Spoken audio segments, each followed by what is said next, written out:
मग मी सोबत चॅलेंज केल्यामुळे फायदा होतोय की डिस्ट्रॅक्शन? तूच करते मला डिस्ट्रॅक्ट. आणि वर्कआउटला लेट कोण येतं? तू. हा आहे मितेश आणि ही लतिका. आणि आम्ही करणार आहोत 100 days of discipline challenge. Day 12. अगं नाही ग, खरा फायदा तर तुझ्याचमुळे होतोय मला. कसं काय? कारण की जो आपण रिसर्च केला आहे त्यानुसार 70 to 80% डाएट इज इम्पॉर्टंट. 20% आपला वर्कआउट असतो. करेक्ट. आणि तू आमच्या घरातली अन्नपूर्णा. तू जर मला छान डाएट, प्रोटीनेशियस डाएट नाही दिला तर कशी काय आपली बॉडी बनेल ग? चक्क माझं कौतुक. असं एकमेकांचं कौतुक. आणि वर्कआउट करून झाल्यावर आम्ही मेडिटेशन केलं. दोघांनीही आपापलं स्किन केअर केलं आणि आज बाहेरची बरीच कामं होती म्हणून आम्ही बाहेर पडलो. कडाक्याची भूक लागल्यावर ब्रेकफास्ट बाहेरच केला आणि बाहेरून यायला उशीर झाल्यामुळे पटकन बनणारा स्वयंपाक करून लगेच जेवलो.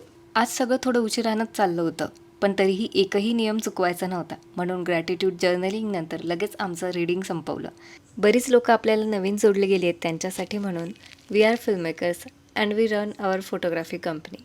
आणि मग उरलेल्या वेळात आम्ही आमचं कमर्शियल प्रोजेक्टचं एडिटिंग संपवलं आणि बाकी उरलेल्या नियमांचंही पालन केलं.